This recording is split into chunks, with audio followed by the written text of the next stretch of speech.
राधा वल्लभ से हरिवंश भगवान अर्जुन से कह रहे हैं, हे भरतवंशी, शरीर में रहने वाले अर्थात देही का कभी वध किया नहीं जा सकता, अतः तुम्हें किसी भी जीव के लिए शोक करने की आवश्यकता नहीं है। जो इस देह में रहता है वो देही है। वो कौन है? वो आत्मा है। आत्मा का ना जन्म हुआ है ना इसकी कोई मृत्यु होगी। आत्मा भगवान का ही अंश है। हम कौन है? भगवान के अंश है। तो हम मर ही नहीं सकते क्योंकि भगवान के अंश है। और जन्म हमारा हुआ नहीं है। कैसे?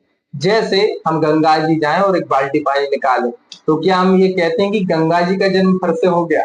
नहीं। हम गंगा जी लाए हैं, उनका अंश है वो एक बाल्टी जल, और हम गंगा जी में उसको मिला दें, वही गंगा जी है। बस जो काम साक्षात गंगा जी कर सकती हैं, बाढ़ भी आ सकती है, लहरों में वो किसी को भी ले जा सकती हैं, और उनकी धारा निरंतर चलती रहती है। क्या वो उसकी धारा चलेगी जो बाल्टी में पानी है? क्या वो बाढ़ ला सकती है? क्या वो किसी को डुबा सकती है? नहीं। इसी प्रकार हम अगर खुद को जान जाए कि हम कौन है, हम कौन है? भगवान के अंश हैं, या हम ब्रह्म अस्मि में आ जाए, तो वही बात होगी। एक निर्गुण है, एक साकार है। तो हम साकार को भजते हैं तो भगवान के अंश हम कुछ भी कर सकते हैं। लेकिन इसको जानने के लिए हमें पहले जानना होगा कि भगवान कौन है, उनका ऐश्वर्य जानना होगा। जब हम भगवान को जानेंगे तो फिर हमसे भजन होना शुरू हो जाएगा कि अरे वाह, हमारे स्वामी इतने बड़े हैं, तो उनका भजन करेंगे। और जब भजन करेंगे तो भजन से होगा क्या? नाम जप से होगा क्या?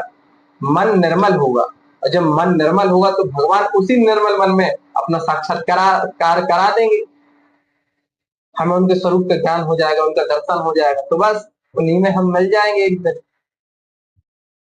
लेकिन पहले तो हमें भजन करना पड़ेगा।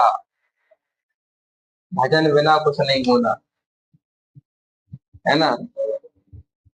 और शोक करने की आवश्यकता नहीं है। जब ये सब ज्ञान जिसको हो जाएगा, जैसे पुलिस आतंकवादियों को मारे, आर्मी हमारी आतंकवादियों को मारती, कोई तो होता है क्या?